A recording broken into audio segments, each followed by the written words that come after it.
This is going to be another quick how-to installation review video. In this video, we're going to ditch this old, tired, stock OEM clutch cable, and we're going to go and ditch your stock Quadrant and Firewall adjuster in lieu of one from Maximum Motorsports. Check it out. Brand new, this is the OEM style. It's like the Ford cable, okay? You can get as an option some additional heat shielding to put on this, which I think won't be a bad idea considering that I do have shorty headers and I'll be at the track. So it comes with that. This is the Quadrant that they send you. The Quadrant is not adjustable, but they do give you a couple different spacers to make sure that you get everything aligned right. And also here is the adjustable Quadrant. The adjustable Firewall adjuster that you install, and this allows you to set everything. So basically my understanding is you take everything out, you install these, and then basically when you're putting 5 to 8 pounds of force on the pedal, it should move about a ½ an inch. I still haven't quite figured out how you're gonna do that, but we'll give it our best shot. But this thing's pretty cool looking. The ones in the pictures I saw were just like a regular finish. This looks like it's anodized, so that's pretty cool. Let's go ahead and get it installed.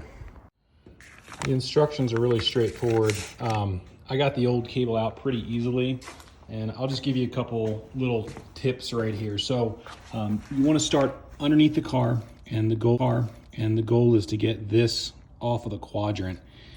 Basically what you want to do is you grab the clutch. You need 2 hands. I left the seat in the car. You take the clutch pedal with one hand. I use my right hand. Pull it up until you hear a click. If you don't hear it click, push it down first and then pull it up. You'll hear it click.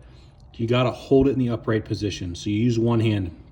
Now you take your other hand and you grab the clutch Quadrant, which is over closer to the gas pedal, and you twist it. So basically you're taking, this piece underneath the car and you're twisting it. And when you do that, it's going to allow this end to come free from here. This is where it gets tricky. So with one hand, you're holding the clutch pedal. The other one, you're spinning this. And you basically got to spin and then take your finger and pop this out from under the groove. Now, obviously I'm showing you on the new one, but this would be inside the car. Once you do that, the clutch comes free and then you just start working your way back. So then you go up to the Firewall and you can see it with it removed now. There's 2 locations that you've got to undo. And you want to use 1/4-inch drive ratchet. They're real small. You need a 3/16, super tiny. I don't know what that is in metric, but you're gonna undo these little guys. So then those come out. Then the next thing you wanna do, 8mm wrench, 8mm socket, undo this. That is over here, basically tucked in. It's hard to see it, but normally, it would come out and route down. So you basically have to look down in here. It's down there, you undo that. Then you go to the clutch, you remove the inspection cover on the clutch at your bell housing. That's a 10mm. You remove that, and then you can just pop this side right here. You just by hand, because you've got no tension on the cable. You just pop that off and grab a set of needle nose. There's a little clip that holds this. See that groove right there? Pop that and just work this thing out. I worked it out through the top of the car. And then we'll get to reading the instructions for this, but I'm pretty sure you thread this all the way in, attach this using the hardware they provided, and then you can go start working on installing the clutch. Probably the hardest part, I'm assuming, is going to be this. Routing the cable, they give you instructions for that. This is all done above the car. This is going to be the part that's a pain in the butt because you're underneath the car messing with it. All right, so I've got the adjuster installed. I wound up using the old hardware. The main reason for that is it had a taper that made it easier to line the holes. I followed the instructions on how to route the clutch. And there's another little trick or a little tip in the instructions. You're gonna want some masking tape. So yeah, you route the clutch cable. It comes down basically in front of the sway bar. Yeah, you can see how I have it routed. Maybe I'll unplug those sensors. Anyways, you come back here. Don't forget to install your clip right there. And then when you get back to here, so that this piece doesn't fall, wrap some tape around it, because basically the way you remove this is you slide it forward. If that tape wasn't there and you pull it out, but the tape will keep it there so it can't fall out when you're installing the top portion. Okay, so I'm taking my measurement here. Make sure the pedal's all the way up. Just using a square. I'm gonna come down and touch it. That's gonna be my first measurement. You wanna keep it in the same spot. So that is, it's 8 inches off the floor, and that's been pretty consistent. That's where the upper limit is 8 inches off the floor. Now what I'm gonna do is take my hand and push it until it stops, and then come down and measure. And you're shooting for 7.5. But this is maybe 9/16. We're really close.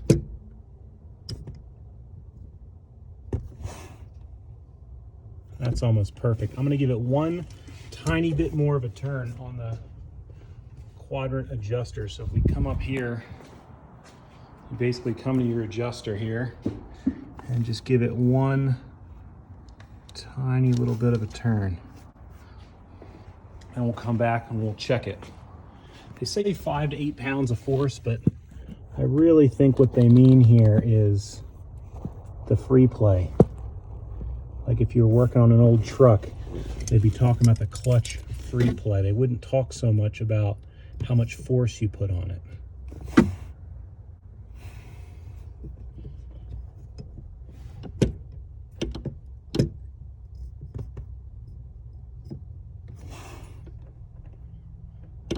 Yeah, that was 1/2 inch right there, without a doubt.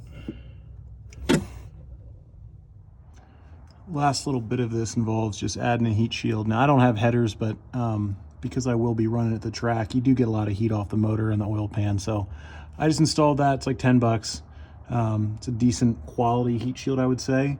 Put your dust cover back on, triple check that everything is aligned in here before you put it on, obviously. And then I'm just gonna double check my pedal travel and then go take it for a test drive. So before we dive into driving impressions, I just wanna show you in a little more detail how the old setup works. So both the Quadrant itself, which has plastic teeth on it, and the little pawl, they both have springs. So both of them are spring loaded so that they are in constant contact with one another. And basically as your clutch wears, this thing will be able to rotate and the teeth would engage. And it basically keeps constant tension onto the clutch cable. And the way the design works from Ford, they actually want the throwout bearing to have a little bit of preload, ever so slightly, onto the pressure plate. So when I looked at this one in more detail, I mean, honestly, it doesn't look too bad. I don't see any teeth that are like totally rolled over flat or anything like that. Kind of same deal with this piece right here. It's not in terrible shape, but I mean, you can see, right? Like that tooth right there is starting to get worn out. So, you know, not a bad idea to replace it. And I'll show you a picture real quick, kind of what they look like side by side, just to kind of get an idea, you know, going from plastic. And you remove these springs too, which is nice because those could potentially wear out over time, I guess. Now, the only difference is now you will have to go and periodically adjust the Firewall adjuster. You know, go with the thing I showed you earlier, adjust that out as the clutch wears. So, you know, maybe every time you change your oil or something like that, go ahead and do it. So let's talk about kind of my driving impressions, you know, with this modification.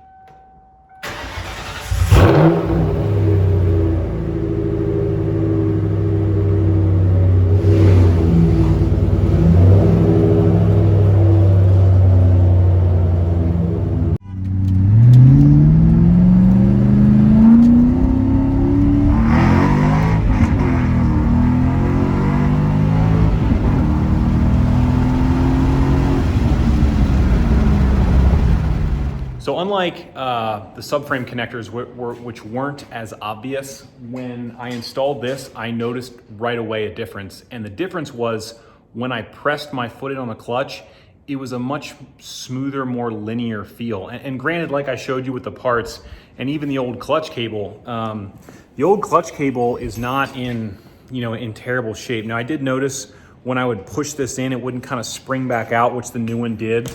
And it could have gotten some heat to it or whatever, but basically everything was in decent shape. So if you are looking to do this modification and you think that your mechanisms are worn out, it's gonna be a massive change. But even for mine, which was everything was in relatively okay shape, I just wanted to make this upgrade, it was a very noticeable change. It was just a more linear feel. I wouldn't say the pedal effort is any higher or softer, but it was smoother. Went out and drove it, had no issues with shifts, went into gear fine. And I think actually it was odd. I was saying before when I installed the MGW shifter that it was a little hard getting into gear. It now seems like it's easier. So I don't know if it's a combination of the Quadrant, maybe the shifter just needed to break in, some of that grease needed to get distributed, but either way, all in all, a big thumbs up for this one. And I would say go to Maximum Motorsports and just get everything. Get the cable, get the adjuster, get the Quadrant, get the heat shield. It's definitely, in my opinion, money well spent. So that pretty much wraps up this video. I'll talk real quick on what I plan to do next with the Panhard bar. That would be the driver's side. So this piece mounts the driver's side. You've got your adjustable Panhard bar, and then this is obviously the large bracket that gets installed. And this one is actually pretty in depth. There's additional holes that you need to drill. You need to drill through the frame. You gotta do a lot of measurements. It comes with hardware and stuff that's kind of trimmed to fit. So this is actually a little bit more in depth installation than I initially thought, and I've been kind of putting it off, but this is what we will be doing next. And the big thing here is this is going to control side-to-side movement of the rear end, because right now part of the reason why I was getting some tire rub was basically because the stock setup was allowing the tires to move in and out, and as they moved in, they would kiss the inside of that exhaust pipe. So that's no good. So basically this Panhard bar will help. I'm also going to shore up the exhaust hangers and then pretty much get this thing back out on the track. I'll probably do one more video since the Panhard bar one is going to be pretty in depth. This may happen before or after. But basically I'm going to install a catch can for engine oil, because it does seem like it uses a little bit of oil when you really rev it out hard. And my thought is at high RPM, you're at low vacuum, maybe I'm just blowing by some oil. So I'll try and capture that. Also, I'll be installing a catch can breather for the transmission. Hopefully that kind of stops my issue where I'm just spewing a ton of transmission fluid everywhere. So stay tuned. And I hope you liked the video. If you don't already, please like and subscribe. All right, guys, have a good one.